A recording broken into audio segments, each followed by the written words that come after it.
Good morning twelfth class. अपना last lesson हुआ था journey to the end of earth. और अब जो अपना लेसन है वो आज की वर्तमान की जो स्थिति है उसमें उसका सीधा संबंध है, उसका एक महत्व है। दूसरा कि इस लेसन का अपने व्यक्तिगत जीवन में भी एक महत्व है और लेसन का नाम है India's gift to the world's to the world to the world, यानी विश्व को भारत के उपहार, यानी क्या क्या चीज़ें भारत ने विश्व को दी हैं। वैसे तो भारत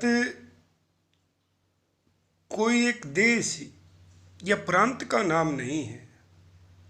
वास्तविकता तो ये है कि भारत विश्व की उन प्राचीनतम सभ्यताओं में से एक है जिनका विशेष महत्व पूरी मानवता के संदर्भ में रहा है। यानी हम यूं कह सकते हैं कि जो भारतीय सभ्यता है जिसमें आप देखेंगे तो हड़प्पा, मोहनजोदड़ो, कालीबंगा ऐसे कई नाम आते हैं, उन सब की विश्व को कुछ ना कुछ देन रही है। लेकिन यहाँ इस पाठ में प्रमुख रूप से दो बातों की चर्चा की गई है। एक, हाउ योग हील्स, हील का अर्थ होता है ठीक करना। योग योग है, हम सब जानते हैं, और विश्व को योग जो है वो भारत की ही देन है। और वर्तमान में स्वामी रामदेव योग के संदर्भ में भारत को काफ़ी ऊंचाई पे भारत का नाम पहुंचाया है। और इसी की बदौलत 21 जून को विश्व योग दिवस भी घोषित किया गया है। ये भारत का ये इनिशिएटिव है, यानी भारत का ही आप कह सकते हैं प्रयास रहा कि विश्व योग दिवस घोषित किया गया। अब आप देखिए इसी पाठ का एक और भाग डाला है और वो है प्योरिटी इज पावर, कि शुद्धता जो है उसी में शक्ति है। यानी शुद्धता जो है उसका एक महत्व है। ये शुद्धता का एक महत्व क्यों है और किस प्रकार है और योग किस प्रकार हमें ठीक करता है, इस संदर्भ में हम ये दो विषयों पर इस पाठ में India's gift to the world पढ़ेंगे। तो पहला अपना जो है वो ये है हाउ योग हील्स। इसको देखते हैं। देखिए जी, ये पढ़ने से पहले आप एक बात तो अच्छे ढंग से समझ लें कि ये योग की बात है, योग का महत्व है। अब आप जब योग की बात है, योग का महत्व है, तो आप योग ये भी समझ लें इसका सीधा संबंध किससे रहेगा? मानव, और मानव में भी किन से रहेगा? मानव शरीर और मानव रोग और उन रोगों के निदान से रहेगा।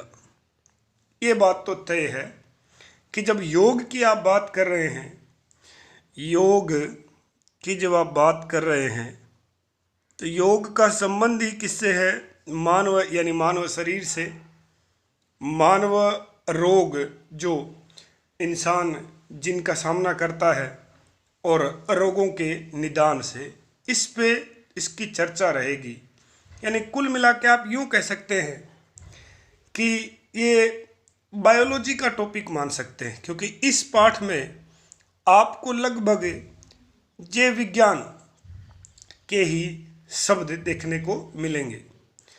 तो चलिए इस पाठ की समरी को आगे बढ़ाने के लिए कुछ पॉइंट्स में मैंने इस पूरे पाठ को समेट दिया है।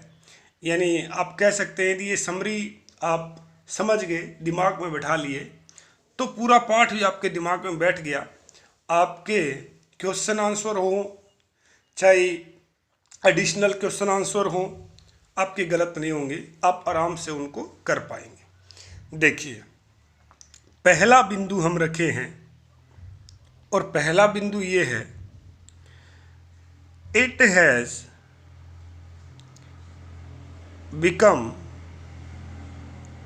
हैज़ और बिकम आप देख रहे हैं प्रेजेंट परफेक्ट टेंस, यानी है बन चुका है, हो चुका है। कॉमन नॉलेज, यानी ये सामान्य बात हो गई है, सामान्य समझ की बात है। क्या? डेट की योग इज गुड फॉर यू, यानी ये बात अब सबको पता है कि योग जो है वो आपके लिए अच्छा है, योग करना चाहिए और योग के बहुत ज़्यादा फायदे हैं, लाभ है। ये बात सामान्य बात है, सब इनको जानते हैं। इसके आगे क्या किया? एट प्रेजेंट जो कि प्रेजेंट कंटिन्यूस टेंस की एडवर्ब रहती है, वर्तमान में क्या हो रहा है? योग इज यूज्ड, वर्तमान में इज बीइंग यूज्ड, योग इज बीइंग यूज्ड मैंने कहा ना प्रेजेंट कंटिन्यूस की एडवर्ब है, और जब प्रेजेंट कंटिन्यूस की एडवर्ब मतलब दिया गया वाक्य प्रेजेंट कंटिन्यूस का है, और जब आप किसी भी कंटिन्यूस टेंस का एक्टिव से पैसिव बनाते हैं तो उसके साथ बीइंग प्लस वर्ब की थर्ड फॉर्म काम में लेते हैं, ये बीइंग और ये वर्ब की थर्ड फॉर्म। तो योग इज बीइंग यूज्ड, वर्तमान में इसको काम में लिया जा रहा है, तभी ये मीनिंग दे पाऊंगा मैं। यदि बीइंग ना लगाता तो दे नहीं पाता, आप समझ रहे होंगे, सामान्य बात है, 10th क्लास में आती हैं, शायद आप सीखे होंगे। तो yoga is being used as a therapy, यानी एक थेरेपी का अर्थ होता है चिकित्सा विधान। मैं समझाता हूँ आपको चिकित्सा विधान क्या है। यानी ये एक डिवाइस है, वर्तमान में योग को एक चिकित्सा डिवाइस के रूप में काम में लिया जा रहा है। किसके लिए? फॉर कुछ बीमारियां, जैसे कैंसर। स्वामी रामदेव का ये बड़ा सेंटर है हरिद्वार में, पतंजलि नाम करके, वहाँ इसके लिए चलता है। और देखते हैं इन फर्टिलिटी, यानी निसंतानता, बांझपन जिसको कहते हैं, लंग डिसीज यानी फेफड़ों के रोग जिन्हें हम कहते हैं, और मल्टीपल स्क्लेरोसिस,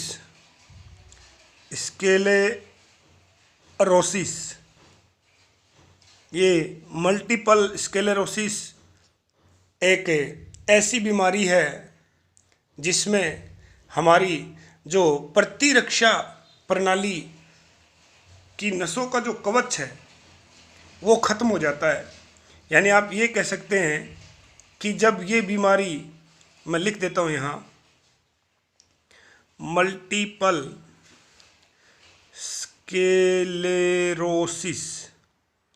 स्क्लेरोसिस में आपका जो प्रतिरक्षा तंत्र है वो कमज़ोर पड़ जाता है, और जिसके परिणाम स्वरूप, इस बीमारी के परिणाम स्वरूप क्या होता है कि कई बच्चे जो हैं वो बोलने में असुविधा महसूस करते हैं, यानी हकलाते हैं, तुतलाते हैं, और संतुलन में कमी आ जाती है।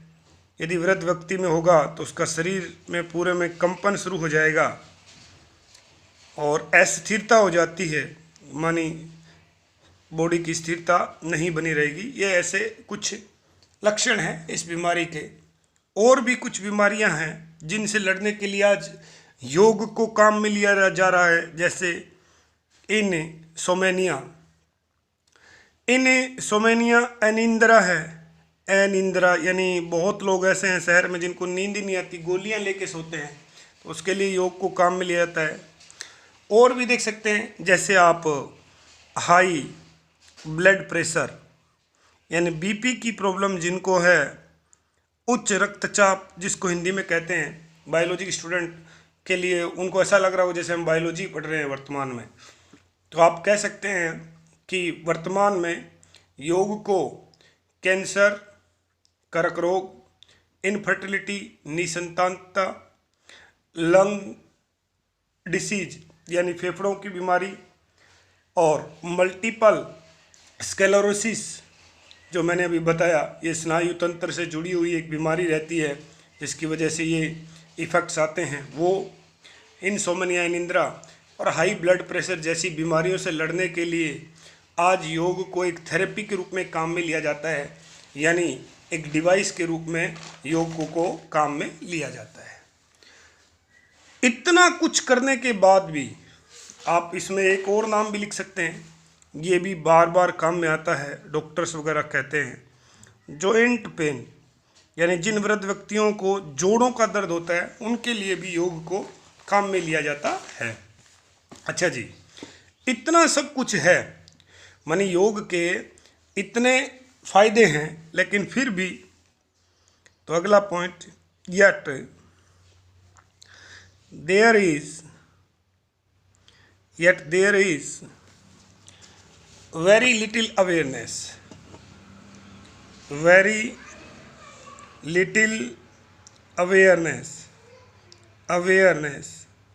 का अर्थ होता है समझ, जागृति। वेरी और लिटिल लगा दिया, वैसे आप जानते हैं लिटिल का ना के बराबर होता है, तो फिर भी ना के बराबर जागृति है, अवेयरनेस है। किस बात के लिए? वो है अंडरस्टैंडिंग ऑन एग्जैक्टली हाउ योग हील्स। मतलब ये नहीं पता है कि किस प्रकार योग जो है वो एग्जैक्टली एकदम ठीक ढंग से किस प्रकार योग जो है ठीक करता है। हील का अर्थ होता है बीमारी को ठीक करना, मतलब उसको उपयोग कैसे लिया जाए ये नहीं पता। दूसरी तरफ मेडिकल रिसर्चेज यानी चिकित्सीय शोध, रिसर्च का अर्थ होता है जी शोध। जो शोध हैं, मेडिकल रिसर्च हो रहे हैं, वो क्या कह रहे हैं? एस्टिमेट्स, वो ये अनुमान लगाते हैं। क्या अनुमान लगाते हैं? वो ये अनुमान लगा रहे हैं कि 90%, लगभग 90% ऑफ इलनेस यानी बीमारी जो हैं एंड डिसीज, जो रोग हैं, कुल उनका 90% किससे संबंधित है? इज स्ट्रेस रिलेटेड, तनाव से संबंधित है। ये बात बिल्कुल सही है। जैसे डिप्रेशन, अवसाद, और बहुत से लोग अवसाद में चले जाते हैं। बड़े शहर में ये बीमारी ज़्यादा देखने को मिलती है। एग्जाइटी, चिंता, लंबे समय तक जो चिंता रहे वो अवसाद में बदल जाती है। और क्या होता है, सम टाइप्स ऑफ डायबिटीज, और कुछ डायबिटीज यानी मधुमेह के रोग जो हैं वो हो सकते हैं। और क्या है, रिप्रोडक्टिव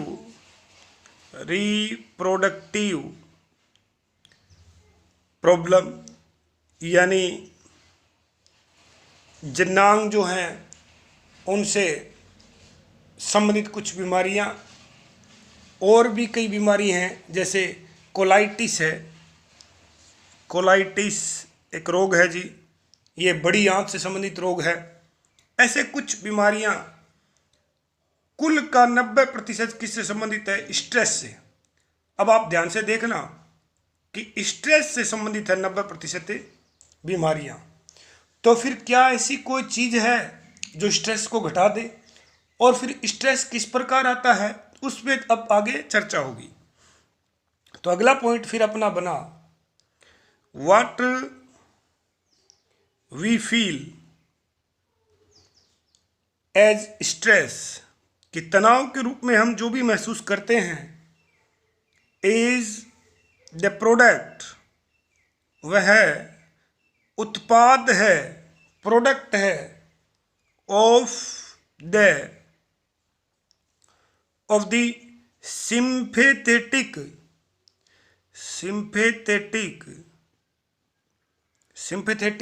नर्वस सिस्टम।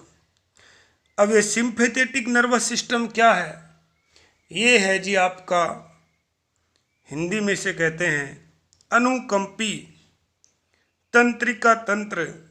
बायो के स्टूडेंट अच्छे ढंग से जानते होंगे, स्नायु तंत्र से संबंधित एक भाग है। और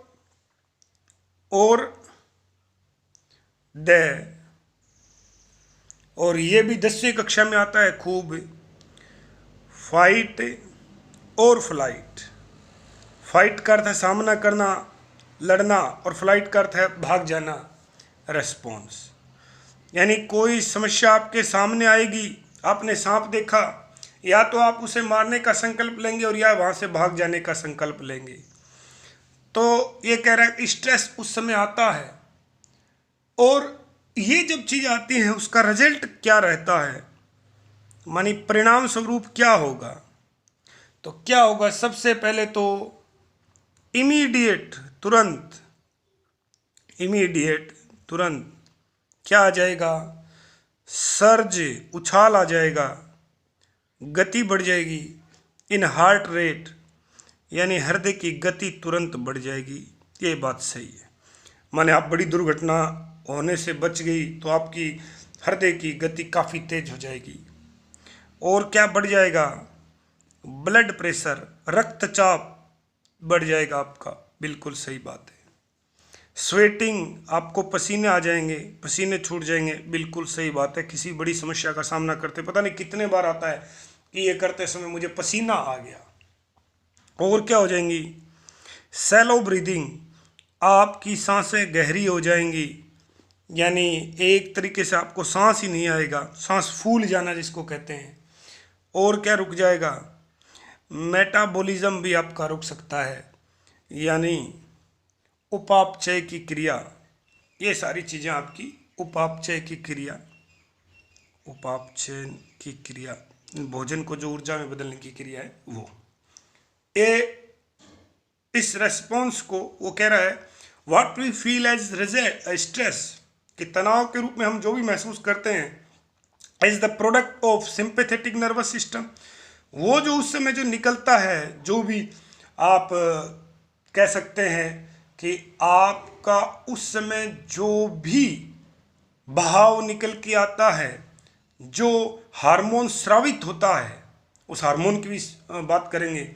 उस हार्मोन के स्रावित होने से जो स्ट्रेस आता है, वो कह रहा है कि ये आता है सिंपैथेटिक स्नायु नर्वस सिस्टम, अनुकंपी तंत्रिका तंत्र या फ्लाइट और फाइट रेस्पॉन्स की वजह से।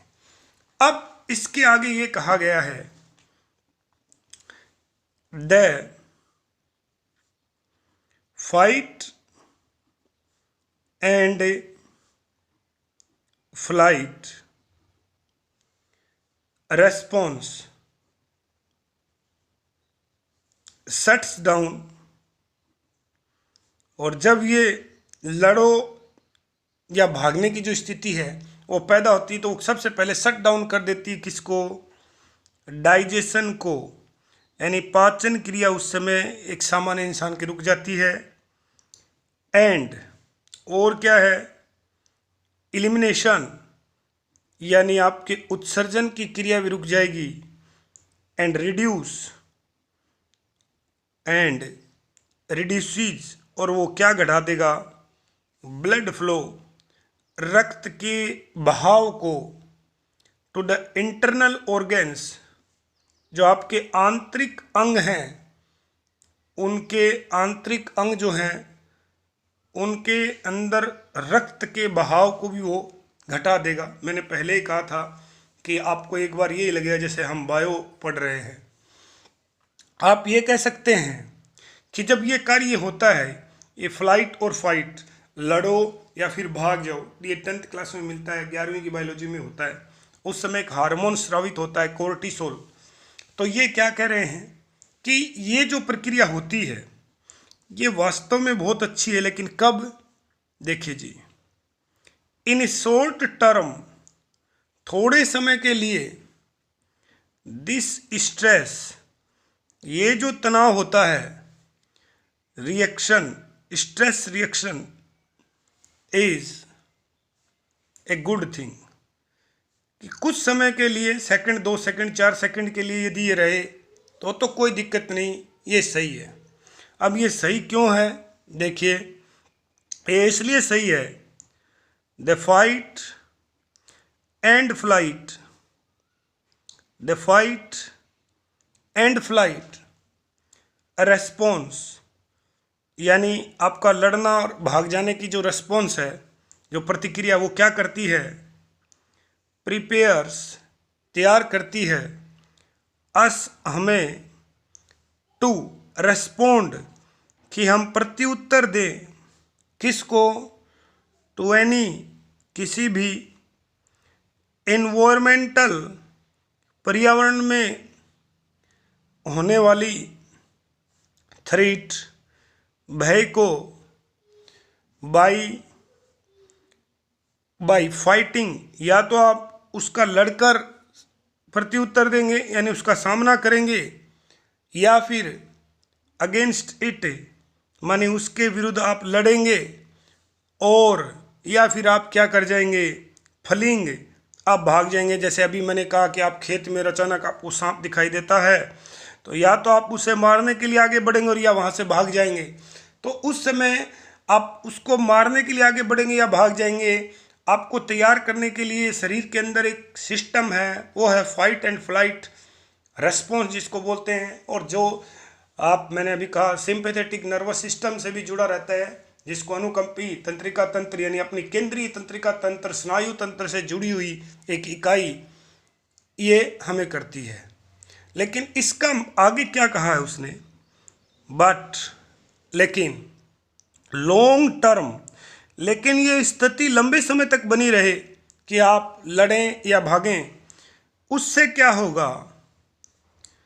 कंटिन्यूअस एक्सपोजर, वह लगातार आपको पहुंचा देगा। एक्सपोजर करता है पहुंचा देना। टू स्ट्रेस, आप तनाव में चले जाएंगे। इज हार्मफुल, और वो स्ट्रेस आपके लिए हार्मफुल है, पीड़ादायक है। आगे इसने कहा है क्रोनिक स्ट्रेस, यानी क्रोनिक का अर्थ होता है जी परमानेंट, स्थायी। यदि आप स्थायी रूप से यदि तनाव में हैं, कैन लीड, तो वो ले जाएगा टू कंटिन्यूअसली, लगातार किधर ले जाएगा? High levels of cortisol. ये मैंने बताया वह हार्मोन होता है जो उस समय स्रावित होता है। ये हार्मोन क्या है? This hormone eight normal level, ये जो हार्मोन है अपने सामान्य स्तर पे हेल्प्स करता है, मदद करता है टू मेंटेन, बनाए रखने के लिए। क्या बनाए रखने के लिए? एन एक्टिव, एक सक्रिय एंड हेल्दी बॉडी, एक स्वस्थ और सक्रिय शरीर बनाए रखने में कोर्टिसोल हार्मोन की बहुत उपयोगिता है। आगे प्रश्न भी बनेगा कि कोर्टिसोल हार्मोन के फायदे और नुकसान बताओ। तो फायदा तो ये रहा कि at normal level it helps to maintain an active healthy body, ये काम करता है। लेकिन फिर नुकसान क्या है? नुकसान ये है लेकिन एक्सेसिव, जब ये बड़ी मात्रा में उत्सर्जित होगा, एक्सेसिव अमाउंट्स ऑफ कोर्टिसोल, यानी कोर्टिसोल की यदि मात्रा अधिक रही तो ये क्या है? आर वेरी बैड, तो ये फिर बुरा है, यानी ये नुकसानदेह है। तो ये नुकसानदेह क्यों है, यानी किस प्रकार ये नुकसान पहुंचाता है वो हम देखते हैं।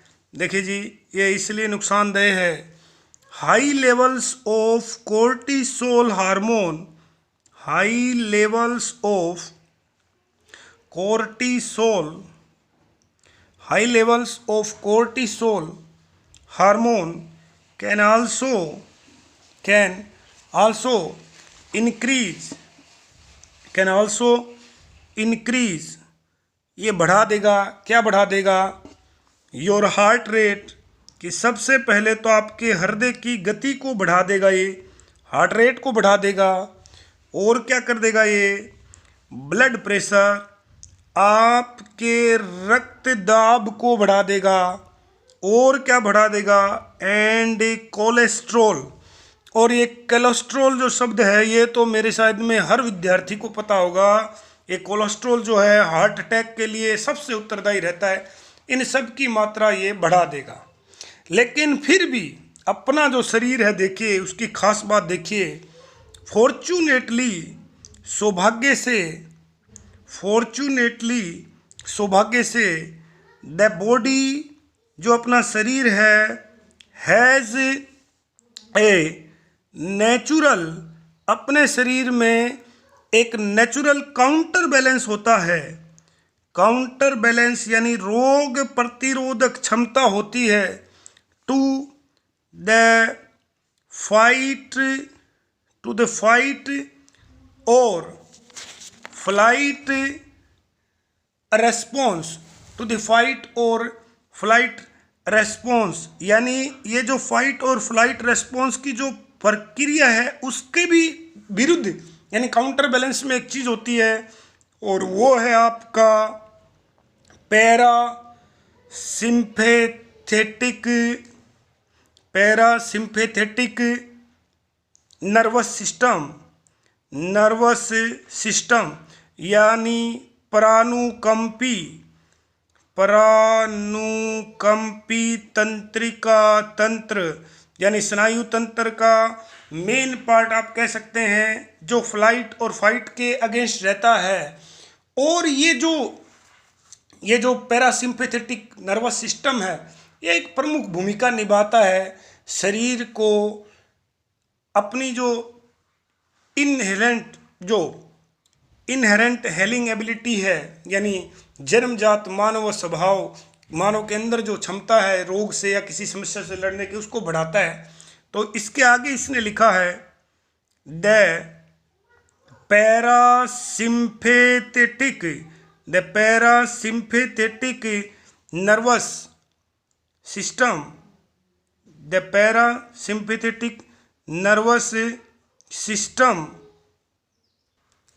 the parasympathetic nervous system becomes activated becomes activated when the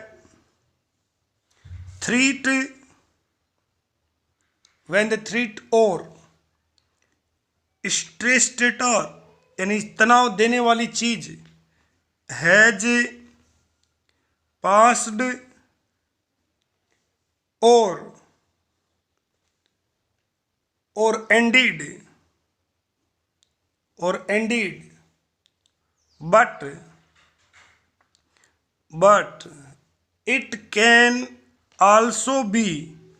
but it can also be consciously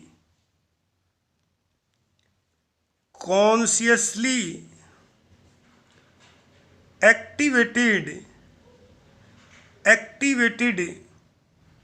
by deepening the breath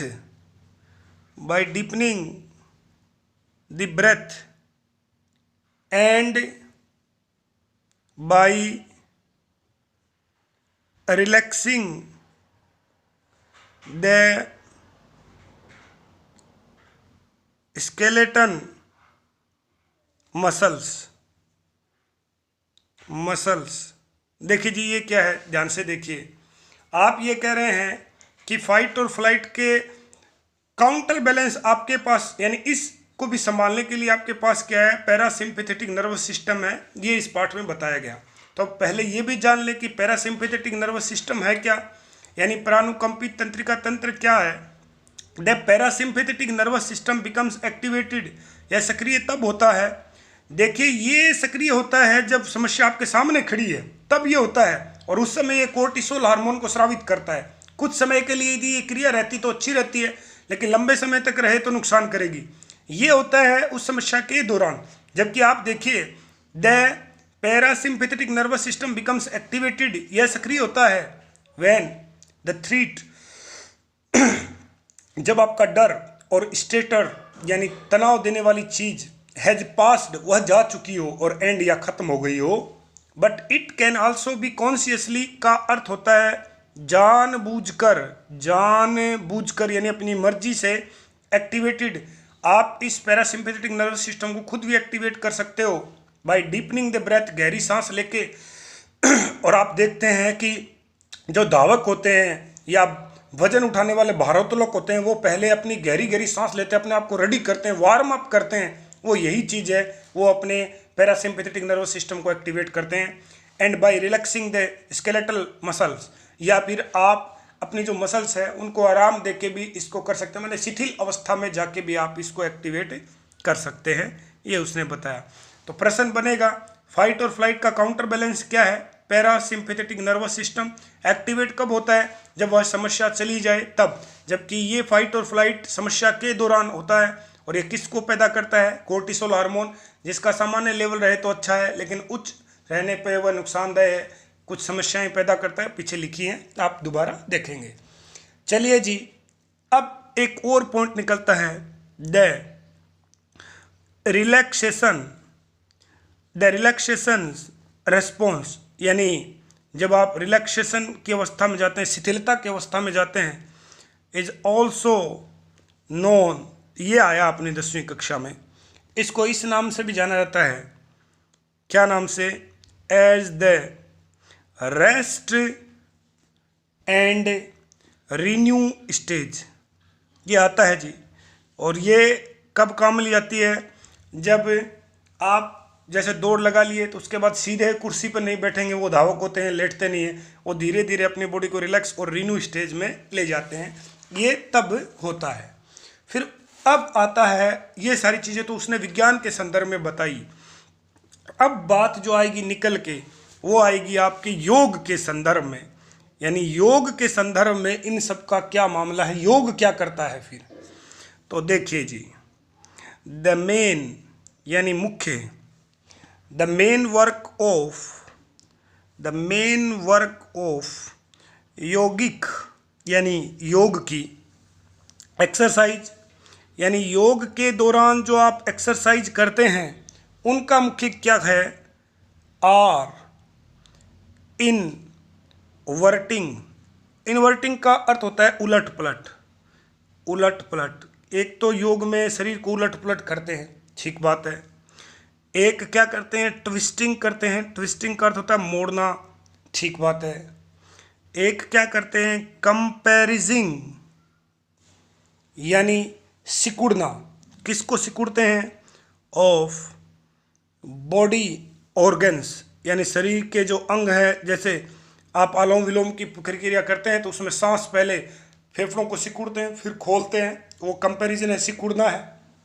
और क्या करते हैं आप, डीप ब्रीदिंग या गहरी सांस लेते हैं। एंड या फिर आप क्या करते हैं, कॉन्शियस, खुद अपनी मर्जी से सतर्कतापूर्वक रिलैक्सेशन, यानी विश्राम की स्थिति में चले जाते हैं, बिल्कुल शिथिल शरीर को कर देते हैं।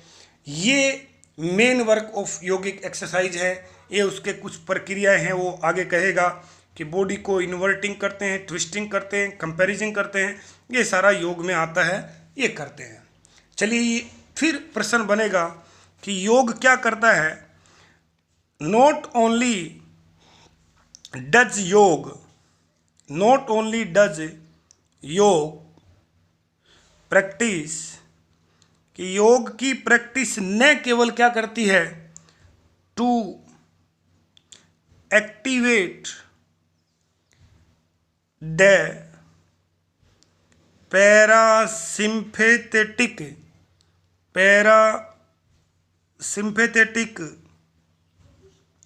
नर्वस सिस्टम, यह न केवल प्राणुकुंभी स्नायु तंत्र को एक्टिवेट करती है, जो क्या करता है, रिड्यूस, जो घटा देता है, क्या घटा देता है, स्ट्रेस, तनाव को, एंड अलो, और इसके साथ ही वो अलो करता है किसको, द बॉडी, शरीर को तैयार करता है, क्या, टू हील का अर्थ है ठीक करना, कि शरीर अपने आप को ठीक करता है, यानी रोग प्रतिरोधक क्षमता है उसको बढ़ाता है।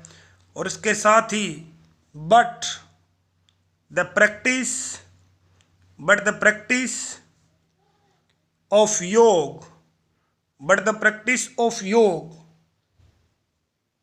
इज, योग आल्सो इम्प्रूव्स, लेकिन आप लगातार यदि योग करते हैं तो क्या इंप्रूव कर देगा, द बॉडीज,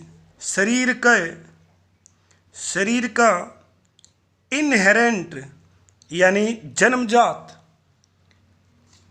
हीलिंग, ठीक होने की एबिलिटीज, आपकी क्षमता को भी बढ़ा देगा। कोरोना देख लें आप, अभी रोज रोज टीवी में ऐड देखते हैं कि ये आपकी रोग प्रतिरोधक क्षमता को बढ़ाने के लिए ये शहद उपयोगी है, ये प्रोडक्ट उपयोगी है, ये क्या है। WHO ने भी कहा है कि हर 100 में से 80 लोग अपने आप ठीक हो जाते हैं, उनको पता भी नहीं चलता कब कोरोना हुआ और चला गया। ये वो 80 लोग हैं जिनके शरीर की रोग प्रतिरोधक क्षमता बहुत मजबूत है, जो विटामिन सी आप जिसको प्रमुख स्रोत मानते हैं। ये रोग प्रतिरोधक क्षमता अभी आप देख रहे हैं कि जो विकसित राष्ट्र हैं सबसे ज़्यादा वही इस बीमारी से ग्रसित है, क्योंकि उनकी रोग प्रतिरोधक क्षमता बहुत कमज़ोर है। यानी आप कह सकते हैं जितना गरीब देश, चाहे भूटान में ले लो, वहाँ कोरोना का एक भी केस नहीं है। बांग्लादेश, श्रीलंका ना के बराबर केस है। जितना ज़्यादा गरीब देश वहीं ये बीमारी उतनी कम है, जितने ज़्यादा विकसित अमीर देश वहीं ये बीमारी ज़्यादा है। कारण यही है कि उनकी रोग प्रतिरोधक क्षमता कुछ भी नहीं है, बहुत कमज़ोर है। आप पढ़े होंगे 10वीं के विज्ञान में पढ़े होंगे, एक ग्रंथि रहती है थाइमस ग्रंथि। वो थाइमस ग्रंथि है, वो करीबन 8 या 10 वर्ष के बाद मानव शरीर से निष्क्रिय हो जाती है, एक तरीके से चली जाती है। क्यों? क्योंकि देखिए आप, वो थाइमस ग्रंथि की वजह से ही सारे टीकाकरण का कार्य, टीका लगाने की क्रिया 5 वर्ष से कम आयु की पर होती है, वो क्योंकि उस समय वो थाइमस ग्रंथि शरीर में मौजूद रहती है। आप मेरी बात को समझना, एक बच्चे को पोलियो का इंजेक्शन दिया गया, उस इंजेक्शन के अंदर क्या है, उस इंजेक्शन के अंदर पोलियो का मृत वायरस है। मानी जो पोलियो फैलाता है वो वायरस है, लेकिन वो मृत है, बॉडी के अंदर डाल दिया। जैसे ही वो वायरस शरीर के अंदर आया तो स्नायु तंत्र को एक्टिवेट कर दिया जाएगा थाइमस ग्रंथि के द्वारा। अब पूरा शरीर उस मृत है, वो शरीर को नहीं पता, उनको ये पता कि ये वायरस आ गया जी, लेकिन वो मृत है। उस मृत को भी मारने के लिए, यानी आप अपनी सामान्य भाषा में कह सकते हैं कि मरे हुए को भी मारने के लिए शरीर अपने औजार हथियार जो भी है शरीर के अंदर वो तैयार रखता है और उसको मरे हुए को भी दोबारा मारेगा। ठीक है जी। जैसे ही आदमी बड़ा होगा उसके बाद यदि कभी निकट भविष्य में पोलियो का सजीव वायरस शरीर में घुस गया तो जैसे ही वो घुसेगा तो हमारे शरीर ने जो हथियार बना के पहले छोड़े थे ऐसे वायरस को मारने के लिए, वो शरीर तुरंत वैसे हथियार निकालेगा और उसको मार देगा। यही है प्रक्रिया, इसी को कहते हैं आपके अंदर की रोग प्रतिरोधक क्षमता। तो ये रोग प्रतिरोधक क्षमता को बढ़ाता है योग। तो यानी योग का बहुत ज़्यादा महत्व बढ़ जाता है वर्तमान समय के सापेक्ष। योग जो कर रहे हैं वो काफ़ी स्ट्रोंग माने जाते हैं। और क्या कर देता है, योग डिक्रीजेज, योग घटा देगा किसको, द लेवल ऑफ स्ट्रेस, यानी तनाव के स्तर को घटा देगा। हार्मोन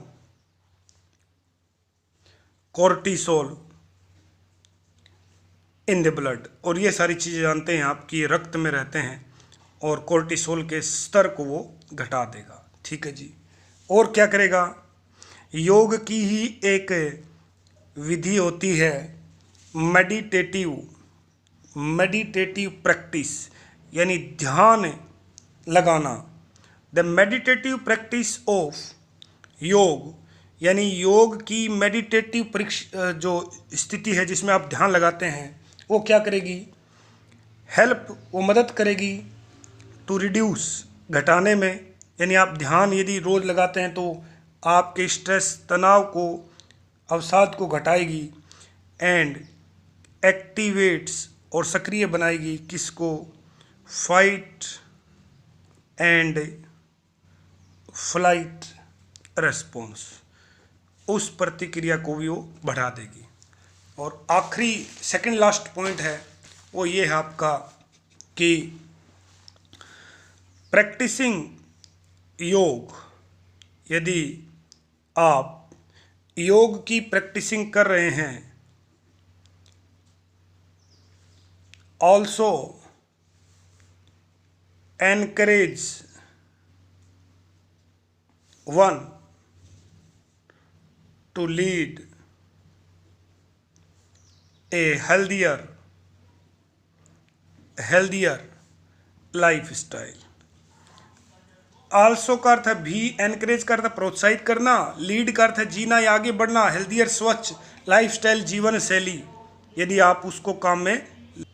योग कैन बी यूज्ड, और योग को काम में लिया जा सकता है एज ए थेरेपी, यानी चिकित्सा पद्धति, चिकित्सा विधान के रूप में, फॉर सेवरल डेंजरस डिसीज, कई खतरनाक बीमारियों के संदर्भ में जिनकी चर्चा मैंने पहले की थी, डेंजरस डिसीज, उनके इलाज के रूप में भी योग काम में आता है।